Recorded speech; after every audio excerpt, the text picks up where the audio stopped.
Welcome back to our YouTube channel toppers Yatra.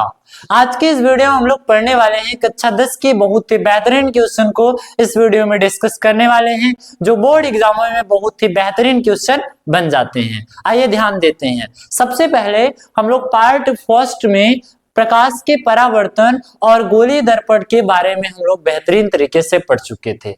आज की class में हम लोग पढ़ने वाले हैं दर्पण सूत्र, जो बोर्ड एग्जामों में बहुत बार पूछा गया है। दर्पण सूत्र आपकी क्लास में डेरिवेशन नहीं है। जैसा कि मैं आपको बताना चाहता हूं, अगर आप डेरिवेशन पढ़ना चाहते हैं तो आप हमारे टॉपर्स यात्रा के चैनल को ज्वाइन हो जाइए। आपको वहां पर एकदम बेहतरीन तरीके से ये डेरिवेशन के प्लेलिस्ट भी बना कर अपलोड कर दिए जाएंगे। आइए ध्यान देते हैं।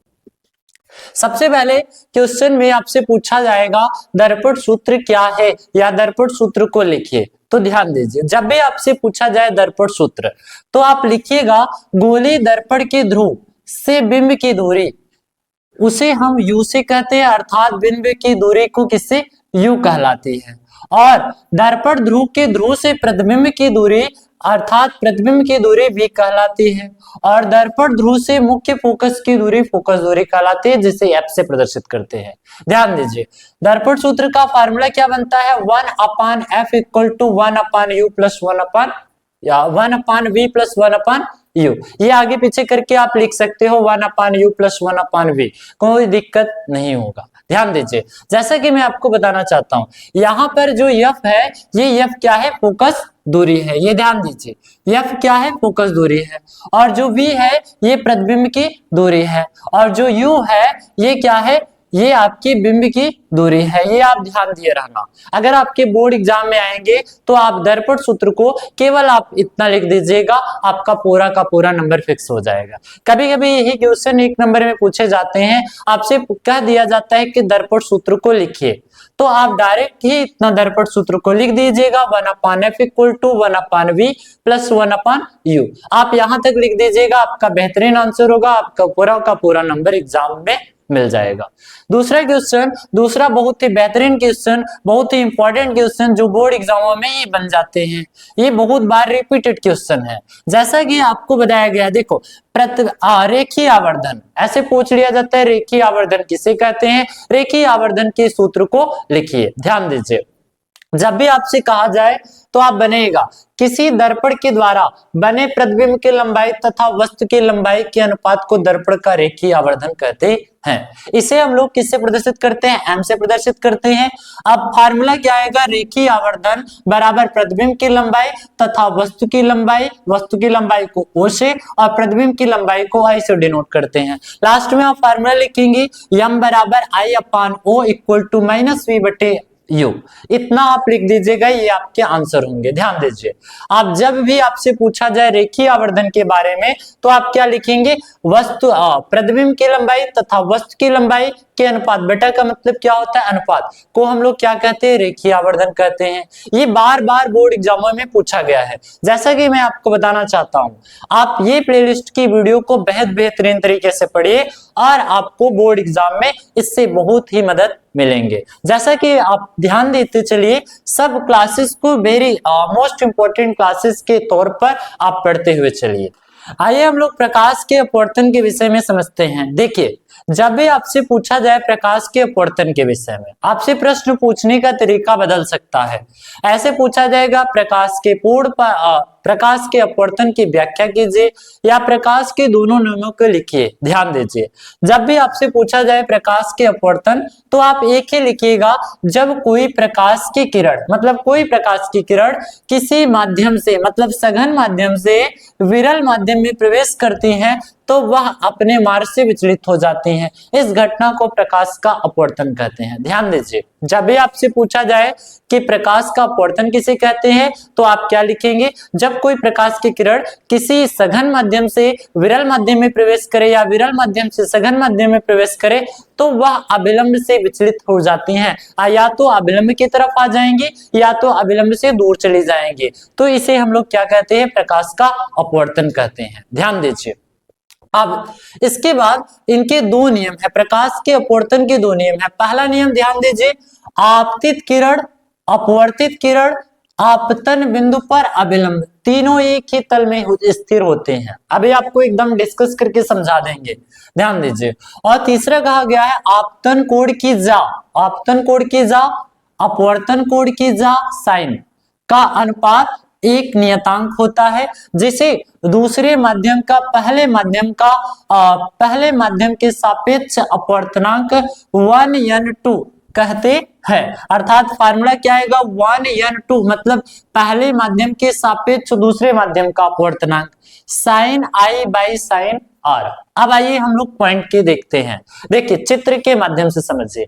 अगर मैंने आपसे कहा कि ये एक क्या है, माध्यम है, इमेजिन करिए कौन सी माध्यम है, विरल माध्यम है, इमेजिन करिए।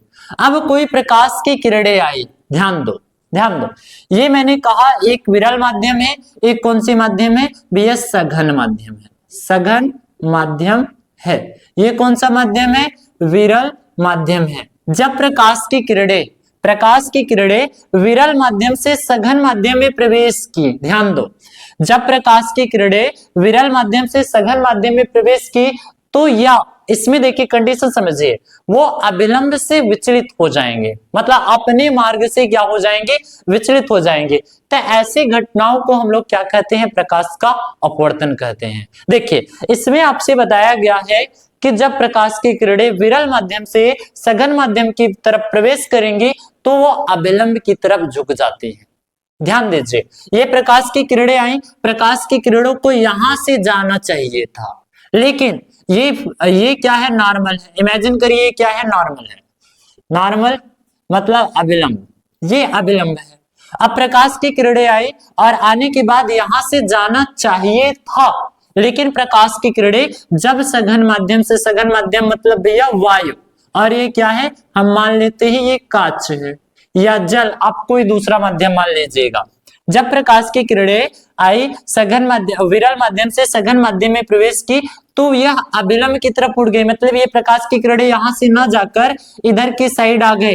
तो इस स्थिति में हम लोग क्या कहते हैं, प्रकाश का अपवर्तनांक कहते हैं, प्रकाश का अपवर्तन कहते हैं। अब ध्यान दीजिए, ये इस किरण का नाम, ये आने वाली किरण है, मतलब इस किरण का नाम क्या हो जाएगा, आपतित किरण। कौन सा किरण होगा, आपतित किरण। ये इस किरण का नाम होगा आपतित किरण, ध्यान से, आपतित किरण। और जो किरणें, ये आपतित किरणें दूसरे माध्यम में प्रवेश कर रही, तो इस किरण का नाम क्या हो जाएगा, अपवर्तित किरण। अपवर्तित किरण, ये किरणों का नाम क्या होगा, अपवर्तित किरण होगा। ध्यान दीजिए, आपतित किरण, ये अभिलंब, ये कौन सा है, अभिलंब है।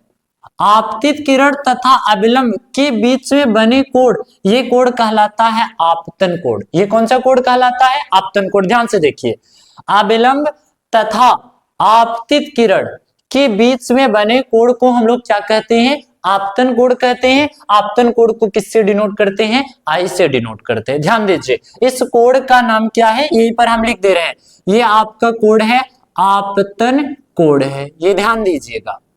और ये अपवर्तित किरण तथा अभिलंब, अभिलंब हम एन से डिनोट करते हैं, एन फॉर नॉर्मल होता है। यहाँ पर कोण बनेगा आर, ये कोण का नाम क्या है, अपवर्तित किरण या अपवर्तन कोण, अपवर्तन कोण। इस कोण का नाम क्या है, अपवर्तन कोण। अब देखिए ध्यान से समझिए, दोनों पॉइंटों के माध्यम से समझिए बेहतरीन तरीके से। मैंने आपको बताया पहला नियम आप क्या लिखिएगा, ध्यान दीजिए। पहला नियम में आपसे कहा गया आपतित किरण, अपवर्तित किरण, आपतन बिंदु, अभिलंब तीनों एक ही तल में क्या होते हैं, स्थिर होते हैं। यहाँ पर देखिए आपतित किरण आई और ये क्या है, ए बिंदु है आपतन बिंदु, और ये क्या है, अभिलंब है, और ये क्या है, अपवर्तित किरण। तीनों एक ही तल में क्या है, स्थित हैं। ये कौन सा नियम हो गया, प्रकाश का अपवर्तन का प्रथम नियम। अगर आपसे पूछा जाए प्रकाश के परावर्तन के, प्रकाश के अपवर्तन के प्रथम नियम के, तो आप क्या लिखेंगे, यही लिखेंगे आपतित किरण, ये कौन सी किरण है, आपतित किरण, और ये क्या है, अभिलंब तथा अपवर्तित किरण तीनों एक ही तल में स्थित होते हैं। आप बेहतरीन तरीके से आप इतना चित्र बना देंगे तो आपका एकदम एग्जैक्टली आंसर होगा, ये ध्यान दीजिए। ऐसे ही हम लोग दूसरे सिचुएशन को, दूसरी कंडीशन को समझते हैं। मैंने कहा अब प्रकाश की किरणें प्रकाश की किरणें आई और इन माध्यम को पलट दिए। इमेजिन करिए ऊपर वाले कौन से माध्यम है, ये सघन माध्यम है। ये कौन से माध्यम है, सघन माध्यम है, अर्थात ये कांच वाले माध्यम है या जल वाले, आप कोई भी मान सकते हैं। यहाँ पर मैंने कह दिया कि कौन सा माध्यम है, वायु है। जब प्रकाश की किरण, इस माध्यम का नाम हम लोगों ने रख दिया विरल माध्यम। इस माध्यम का नाम क्या है, विरल माध्यम है। ध्यान दीजिए, मैंने आपसे कहा जब प्रकाश की किरणें सघन माध्यम से विरल माध्यम की तरफ प्रवेश करेंगे, इमेजिन करिए ये प्रकाश की किरणें कहां से प्रवेश करें, सघन माध्यम से विरल माध्यम की तरफ प्रवेश करें, तो ये अविलंब से दूर हट जाती हैं।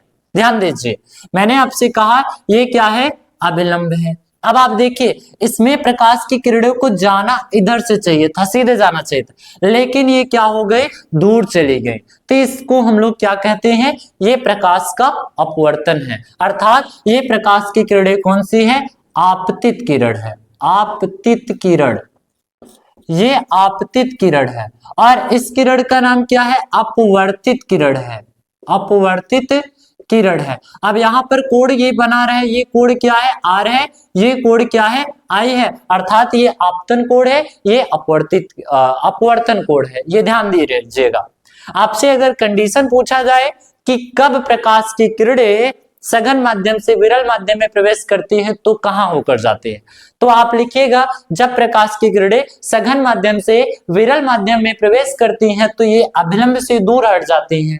जब आपसे क्वेश्चन पूछा जाए कि जब प्रकाश की किरणें विरल माध्यम से सघन माध्यम में प्रवेश करती हैं तो क्या होता है, तो आप क्या बनाएंगे, जब प्रकाश की किरणें विरल माध्यम से सघन माध्यम में प्रवेश करती है तो अविलंब से सट जाती हैं, अर्थात अविलंब की ओर चली जाती हैं। तो इसे हम लोग क्या कहते हैं, प्रकाश का अपवर्तन। ध्यान दीजिए, आपसे बहुत बार बोर्ड एग्जाम में पूछा गया है आपतन कोण की जा, अपवर्तन कोण की जा, दोनों एक दूसरे के अनुपात या नियतांक के बराबर होते हैं। यही आपका कौन सा नियम है, स्नेल का नियम है। ये कौन सा नियम है, स्नेल का नियम। ये बोर्ड एग्जामों में बहुत बार पूछा गया है, इसको आपको 100% पढ़ने हैं। अपवर्तन के, प्रकाश के अपवर्तन के दूसरे नियम को आपको बेहतरीन तरीके से पढ़ने, ये बोर्ड एग्जामों में बहुत बार पूछे गए हैं। आइए हम लोग कुछ और इंपॉर्टेंट क्वेश्चन को पढ़ते हैं, कुछ और इंपॉर्टेंट क्वेश्चन को बेहतरीन तरीके से पढ़ते हैं। जैसा कि मैं आपको बताना चाहता हूं, इस वीडियो में आपको बेहतरीन तरीके से टॉपिक को प्रोवाइड किया जाएगा। आइए ध्यान देते हैं। सबसे पहले आपसे बोर्ड एग्जामों में पूछ लिया जाता है कि अपवर्तनांक का प्रकाश की चाल में संबंध। जब भी आपसे पूछा जाए कि अपवर्तनांक का प्रकाश की चाल में संबंध केवल 2 नंबर में पूछे जाएंगे, तो आप डिफिनेशन क्या लिखेंगे, वायु में प्रकाश की चाल तथा कांच में प्रकाश की चाल के अनुपात को हम लोग क्या कहते हैं, अपवर्तनांक कहते हैं। अर्थात किसी माध्यम में प्रकाश की चाल के माध्यम में अपवर्तनांक कहते हैं, जिसे हम लोग किससे डिनोट करते हैं, ANG, A for air, G for gas, मतलब वायु के सापेक्ष गैस का अपवर्तनांक। अर्थात आप कह सकते हो वायु के सापेक्ष गैस का अपवर्तनांक। जब आपसे कहा जाए तो आप क्या लिखेंगे, वायु में प्रकाश की चाल बटे कांच में प्रकाश की चाल। यहाँ पर G फॉर क्या है, गैस नहीं ग्लास है, अर्थात कांच में चाल। ध्यान दीजिए, फार्मूला क्या बना कि ANG बराबर C बटे क्या V। आपसे इसके हिसाब से बहुत ही बोर्ड एग्जामों में न्यूमेरिकल बन जाएंगे। आइए ध्यान देते हैं, दूसरे टॉपिक को बेहतरीन तरीके से समझते हैं। आपसे पूछा जाएगा लेंस कितने प्रकार के होते हैं। लेंस ना पूछा जाएगा बोर्ड एग्जाम में, बोर्ड एग्जाम में आपसे पूछा जाएगा लेंस कितने प्रकार के होते हैं, तो आप लिखेंगे पहला उत्तल लेंस, दूसरा कौन सा लेंस, अवतल लेंस। ध्यान दीजिए, पहला उत्तल लेंस, दूसरा अवतल लेंस। ये जो लेंस है, लेंस के डिफिनेशन को आइए ध्यान देते हैं। 2 वक्रीय तलों से घिरे पारदर्शी माध्यम को लेंस कहते हैं। ध्यान दीजिए, आपसे लेंस, अगर लेंस का डिफिनेशन पूछ लिया गया तो आप क्या लिखेंगे, 2 वक्रीय तलों से घिरे पारदर्शी माध्यम को लेंस कहते हैं, जिस पर एक तल गोली अथवा दूसरा तल गोली या तो समतल हो। एक तल गोली होगा और दूसरा तल समतल होगा या गोली हो, उसे हम लोग क्या कहते हैं, लेंस कहते हैं। लेंस कितने प्रकार के, 2 प्रकार के। पहला कौन सा, उत्तल लेंस, दूसरा अवतल लेंस। कभी कभी बोर्ड एग्जामों में ऐसे क्वेश्चन बना है, आपसे उत्तल लेंस ना पूछ के, बच्चे तो ये उत्तल लेंस याद किए रहते हैं, आपसे पूछ लिया जाता है अभिसारी लेंस किसे कहते हैं। अभिसारी लेंस मतलब उत्तल लेंस को ये कहते हैं, और आपसे पूछा जाता है अवतल लेंस किसे कहते हैं, अपसारी लेंस। देखिए जब भी आपसे पूछा जाए उत्तल लेंस या अभिसारी लेंस किसे कहते हैं, तो आप केवल एक ही लिखिएगा, ऐसा लेंस जो बीच में मोटा तथा किनारे किनारे पर पतला हो, उसे हम लोग कौन सा लेंस कहते हैं, उत्तल लेंस या अभिसारी लेंस कहते हैं। इसके बाद आता है अवतल लेंस। अवतल लेंस के बारे में समझिए, ऐसा लेंस जो बीच में पतला तथा किनारे किनारे पर मोटा हो, उसे हम लोग क्या कहते हैं, अपसारी लेंस कहते हैं, अर्थात अवतल लेंस कहते हैं। आइए हम लोग चित्र के फिगर के माध्यम से बेहतरीन तरीके से ध्यान से देखते हैं। देखिए ये ऐसा लेंस है, ये गोली पृष्ठों से बने हुए हैं, ध्यान दिए रहना, गोली पृष्ठों से बने हुए हैं। इसमें आप लोग देख रहे हैं कि बीच में क्या है, मोटा है, और किनारे पर क्या है, पतला है। तो ऐसे लेंसों का नाम हम लोग क्या रखते हैं, उत्तल लेंस कहते हैं। अर्थात उत्तल लेंस का दूसरा नाम आप क्या कह सकते हो, अभिसारी लेंस। और यहाँ पर ध्यान दीजिए, कभी कभी ऐसे बोर्ड एग्जाम में पूछा जाता है कि उत्तल लेंस कितने प्रकार के होते हैं, इसको आप ध्यान देना ना। जब भी आपसे पूछा जाए उत्तल लेंस कितने प्रकार के होते हैं, आप दो प्रकार का बताइएगा। पहला कौन सा, एक तो पहला तो उत्तल लेंस की डिफिनेशन होती है, एक समतलोत्तल लेंस। समतलोत्तल मतलब एक ऐसा लेंस जो एक तरफ समतल हो और दूसरी तरफ क्या हुए, उभरे हुए हो, उसे हम लोग कौन सी लेंस कहते हैं, समतलोत्तल लेंस। ध्यान दीजिए, आपसे पूछा जाता है समतलोत्तल लेंस, ऐसे पूछा जाएगा समतलोत्तल लेंस किसे कहते हैं। देखिए ध्यान से, आपसे जब भी पूछा जाए समतलोत्तल लेंस, तो ये आप ध्यान दे रहे ना, एक क्या रहते हैं, समतल रहते हैं। यहाँ पर देखिए समतल, एक लेंस से एक तरफ पृष्ठ क्या रहते हैं, समतल रहते हैं, और दूसरा क्या रहते हैं, उत्तल रहते हैं। मतलब ये दो लेंसों से मिलकर बने, एक समतल और एक उत्तल। यहाँ पर देखिए एक पृष्ठ क्या है, समतल है, और अगला पृष्ठ क्या है, उत्तल की तरह है। इस लेंसों का नाम हम लोग क्या रखते हैं, समतलोत्तल लेंस। ध्यान दीजिए, आगे आता है अवतल लेंस के बारे में। अवतल लेंस जब भी आपसे पूछा जाए तो आप लिखिएगा क्या, कौन सा लेंस, ऐसा लेंस जो किनारे किनारे पर मोटा हो और बीच में पतला हो, तो उसे हम लोग क्या कहते हैं, अवतल लेंस कहते हैं। जो अवतल लेंस है वो एक प्रकार के और होते हैं, जिसे हम लोग क्या कहते हैं, समतला अवतल लेंस। कौन सा लेंस, इसका नाम क्या है, समतला अवतल लेंस। ये जो समतला अवतल लेंस है, ये दो पृष्ठों से मिलकर बने होते हैं। एक पृष्ठ रहता है समतल और दूसरा पृष्ठ रहता है अवतल। अर्थात समतल, एक पृष्ठ देखो समतल है और दूसरा पृष्ठ कैसा है, दबा हुआ है, अंदर की तरफ दबा हुआ है, अर्थात अवतल है। तो इसे हम लोग क्या कहते हैं, समतला अवतल लेंस कहते हैं। ध्यान दीजिए, जब भी आपसे बोर्ड एग्जाम में पूछा जाएगा तो आप बेहतरीन तरीके से आंसर को लिखिएगा। जैसा कि आपको क्लास को बेहतरीन तरीके से पढ़ना है, इसमें अभिसारी लेंस और अपसारी लेंसों के विषय में एकदम बेहतरीन तरीके से चर्चाएं करनी है। आइए हम लोग पूर्ण आंतरिक परावर्तन और क्रांति कोण के विषय में चर्चा करते हैं। आइए कुछ बेहतरीन कॉन्सेप्ट को फॉर्मूले के हिसाब से देखते हैं। जैसा कि मैं आपको बताना चाहता हूं कि आपको बेहतरीन फॉर्मूले को पढ़ने हैं, क्योंकि इसके बाद वाली वीडियो आपको न्यूमेरिकल की क्लास के अपलोड किए जाएंगे। जैसा कि मैं आपको बताना चाहता हूं कि आप सभी फॉर्मूले को बेहतरीन तरीके से याद करिए। आप उस फॉर्मूले को अगर याद करे रहेंगे तो आप न्यूमेरिकल बेहतरीन तरीके से सॉल्व कर सकते हो। और अगर आप बोर्ड एग्जाम में न्यूमेरिकल सॉल्व करके आते हो तो आपको पूरा का पूरा नंबर मिलेगा, बस उसका आंसर एग्जैक्टली आना चाहिए। नहीं तो अगर आपका फॉर्मूले ही गलत आप लिखे रहेंगे तो आपका नंबर भी कम आएगा। तो ये आप ध्यान दीजिएगा। जैसा कि आइए ध्यान देते हैं, आज के लास्ट क्लास रहेंगी लेंस सूत्र। लेंस सूत्र बहुत ही बार बोर्ड एग्जाम में पूछा गया है। देखिए, जब भी आपसे पूछा जाए लेंस सूत्र को लिखिए तो आप डायरेक्ट लिख दीजिएगा 1/f = 1/v - 1/u। आप में डेरिवेशन नहीं है, आपको डेरिवेशन नहीं करने हैं। देखिए, हमेशा बोर्ड एग्जाम में कभी कभार 2 नंबर के पूछे जाएंगे, आपसे सीधा सीधा कर दिया जाएगा लेंस सूत्र को लिखे, तो आप क्या लिखेंगे, 1/f = 1/v - 1/u। यहाँ पर दर्शा देना, आपको बेहतरीन तरीके से नंबर मिलेगा। लिख लीजिएगा लेंस की वस्तु की दूरी, मतलब लेंस से वस्तु की दूरी को हम लोग u से प्रदर्शित करते हैं, और लेंस प्रतिबिंब की दूरी अर्थात लेंस से प्रतिबिंब की दूरी को हम लोग v से प्रदर्शित करते हैं और लेंस की फोकस दूरी को f से प्रदर्शित करते हैं। इतना आप लिख दिए तो आपको 2 नंबर फिक्स हो जाएगा। बोर्ड एग्जाम में आपसे 5 या 6 नंबर के क्वेश्चन नहीं पूछे जाएंगे। आइए ध्यान देते हैं। इसके बाद अभी हम लोगों ने पढ़ा रेखीय आवर्धन। आज के क्लास में इसमें आपसे दिया गया है लेंस द्वारा आवर्धन। देखिए वहां पर भी हम लोग देखे थे प्रतिबिंब की लंबाई तथा वस्तु की लंबाई के अनुपात को रेखीय आवर्धन कहते हैं। लेकिन अगर आपसे पूछा जाए लेंस द्वारा आवर्धन अर्थात लेंस द्वारा रेखीय आवर्धन तो आप वही फार्मूले लिखेंगे, डिफिनीशन भी वही लिखेंगे। अगर डिफिनीशन कहा जाए तो आप क्या लिखेंगे, प्रतिबिंब की लंबाई तथा वस्तु की लंबाई के अनुपात को लेंस क्या रेखीय आवर्धन कहते हैं। देखिए यहाँ फार्मूला लिख लीजिएगा m इक्वल टू आई अपान ओ, नहीं तो लिख दीजिएगा v अपान u। और आप लोग अभी देखे थे रेखीय आवर्धन, जहां पर दर्पण के सूत्रों में देखे थे वहां पर आया था माइनस v अपान u।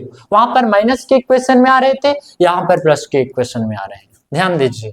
अब आपसे कहा गया है लेंस की क्षमता। जब भी आपसे कहा जाए लेंस की क्षमता के बारे में तो आप ध्यान दीजिएगा, इसमें बताइएगा किसी लेंस द्वारा प्रकाश की किरणों को मोड़ने की क्षमता को हम लोग लेंस की क्षमता कहते हैं। मतलब किसी लेंस द्वारा प्रकाश की किरणों की मोड़ने की क्षमता, जब प्रकाश की किरणें मोड़ दी जाती हैं तो उन क्षमताओं को हम लोग क्या कहते हैं, लेंस की क्षमताएं कहते हैं। मतलब या तो ये रिफ्लेक्ट करेंगे या तो क्या करेंगे, रिफ्लेक्ट के माध्यम से वस्तुओं को उस लेंस पर, उस कांच पर उस प्रतिबिंब का निर्माण करती हैं। ध्यान दीजिए यहाँ पर आपसे कहा गया है यदि फोकस दूरी हमेशा हम लोग मीटर में होता है तो आप लोग लिख दीजिएगा भैया लेंस की क्षमता का मात्रक क्या होता है, डायोप्टर होता है। हमेशा लेंस की फोकस दूरी का हम लोग मात्रक मीटर में लिखेंगे, मतलब सेंटीमीटर में रहेगा तो मीटर में बना देंगे, ये आप ध्यान दीजिएगा। यहाँ पर फार्मूला आपसे, जब भी आपसे फार्मूला पूछा जाए कि मात्रक डायोप्टर, तो आप फार्मूला यही लिखेंगे लेंस की क्षमता P बराबर 1 अपान F। देखिए याद रखिए रहिएगा, लेंस की क्षमता का फार्मूला क्या होता है, P बराबर 1 अपान F। F क्या है, फोकस दूरी है, और इसे हम लोग किस में लिखेंगे, इसका मतलब क्या होता है, डायोप्टर होता है। बोर्ड एग्जाम में बहुत बार पूछा गया है कि लेंस की क्षमता का मतलब क्या है, तो आप लोगों को लिखना है, ऑप्शन में रहेगा जरूर कि डायोप्टर। कभी कभी लिखा रहता है मीटर, सेंटीमीटर और किलोमीटर में भी लिखा रहेगा, तो इसका मतलब आप लोग किस में लिखते हैं भैया, डायोप्टर में लिखेंगे। ये आपसे बार बार पूछा गया, बोर्ड एग्जामों में पूछा गया है लेंस की क्षमता का सूत्र, तो P बराबर 1 अपान F। F किस में हमेशा रहेगा, मीटर में रहेगा। ध्यान दीजिए। ऐसे ही क्रांति कोण के बारे में अगर आपसे पूछा जाए, देखिए क्रांति कोण तो कभी कभार पूछा जाता है बोर्ड एग्जामों में, ये इतनी बार आपसे क्रांति कोण पूछा नहीं गया। ध्यान दो, जब भी आपसे पूछा जाए क्रांति कोण तो आप बनाइएगा अपवर्तन की क्रिया में सघन माध्यम में वह आपतन कोण जिसके द्वारा विरल माध्यम में अपवर्तनांक कोण या अपवर्तन कोण 90 डिग्री हो जाए, उसे हम लोग क्या कहते हैं, क्रांति कोण कहते हैं। ध्यान दीजिए, बहुत बार बोर्ड एग्जाम में पूछा गया है। ध्यान दीजिए क्या पूछा गया है, क्रांति कोण अगर दिया जाए, क्रांति कोण कब 90 डिग्री का होता है, तो आप लिखिएगा जब प्रकाश की किरणें सघन माध्यम से विरल माध्यम में प्रवेश कर रही हैं और इतनी डिग्री पर झुक जा रही हैं कि उसका जो अभिलंब है वो 90 डिग्री का कोण बनाए, तो हम लोग उसे क्या कहते हैं, क्रांति कोण कहते हैं। जैसा कि मैं आपको बताना चाहता हूं, आप इसका डायरेक्ट डेफिनेशन आप लोग लिख लीजिएगा, ये आपका आंसर होगा। यहाँ पर लिख दिया गया है क्रांति कोण को हम लोग C से प्रदर्शित करते हैं या तो IC से प्रदर्शित करते हैं, जिसे आप लोग क्या कहते हो, क्रांति कोण कहते हो। आप ध्यान दिए रहना, बोर्ड एग्जाम में बहुत बार आपसे क्रांति कोण के ऊपर कॉन्सेप्ट पूछे गए हैं, ना कि डायरेक्ट सीधे आपसे पूछे गए क्रांति कोण।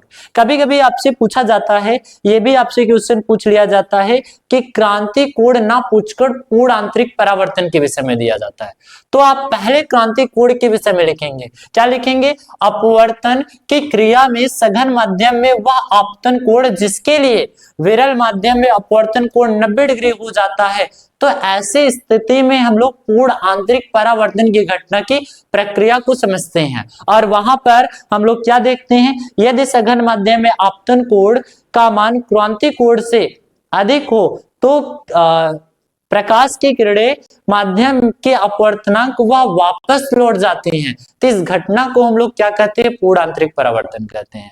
आप अभी तक देखते थे जब प्रकाश की किरणें आती थी और पूर्ण आंतरिक परावर्तन हो जाता था, मतलब वो 90 डिग्री के कोण बना देती थी, तो ऐसी दशा में प्रकाश वापस लौट जाती है, जिसे हम लोग क्या कहते हैं? पूर्ण आंतरिक परावर्तन कहते हैं। कभी कभी आपसे पूछ लिया जाता है कि पूर्ण आंतरिक परावर्तन के लिए आवश्यक शर्तें। देखिए, आपसे बोर्ड एग्जाम में पूछा जाता है कि पूर्ण आंतरिक परावर्तन की आवश्यक शर्तें क्या है? पूर्ण आंतरिक परावर्तन, पूर्ण आंतरिक परावर्तन की शर्त, ये ध्यान दीजिए, यही शर्तें आपसे बार बार पूछे जाते हैं, ये आपको लिखना है। पूर्ण आंतरिक परावर्तन की शर्तें मुख्य बातों पर निर्भर रहती है। पहला, आराम से लिख लीजिएगा कॉपी में कि क्या लिखना है आपको? पूर्ण आंतरिक परावर्तन की शर्तें। ध्यान दीजिए, आपको लिखना है प्रकाश किरण सघन माध्यम से विरल माध्यम में जानी चाहिए। देखिए, ये कॉन्सेप्ट हमेशा ध्यान दे रहना, जब प्रकाश की किरणें सघन माध्यम से विरल माध्यम में जाएंगी तभी पूर्ण आंतरिक परावर्तन हो जाएगा, नहीं तो पूर्ण आंतरिक परावर्तन नहीं होगा। और दूसरी बातों को आप लोग बेहतरीन तरीके से लिख लीजिएगा, आपतन कोण का मान क्रांति कोण से अधिक होना चाहिए। पहला, दूसरा कॉन्सेप्ट लिखेंगे, आपतन कोण का मान क्रांति कोण से अधिक होना चाहिए। और जो अभी आपको पहला बताया गया कि प्रकाश किरण सघन माध्यम से विरल माध्यम में जाना चाहिए, ये बात को आप ध्यान दिए रहना। ये शर्तें आपसे पूछी जाती हैं, अगर आपसे शर्तें पूछी जाए तो आप यही आंसर आप पूर्ण आंतरिक परावर्तन में लिखेंगे। कभी कभी इसके उदाहरण भी पूछे जाते हैं, तो आप लिख दीजिएगा पानी के बुलबुले में चमकना, मतलब पानी में बुलबुलों का चमकना, या तो आपसे कह दिया जाएगा मरीचिका के बारे में कह दिया जाएगा, या तो आपसे कह दिया जाएगा हीरे के बारे में कह दिया जाएगा, या तो आपसे कह दिया जाएगा कि रेगिस्तान में रेत का चमकना। तो इसे हम लोग क्या कहते हैं? पूर्ण आंतरिक परावर्तन कहते हैं। मिलते हैं अगली क्लास में, तब तक के लिए ओके।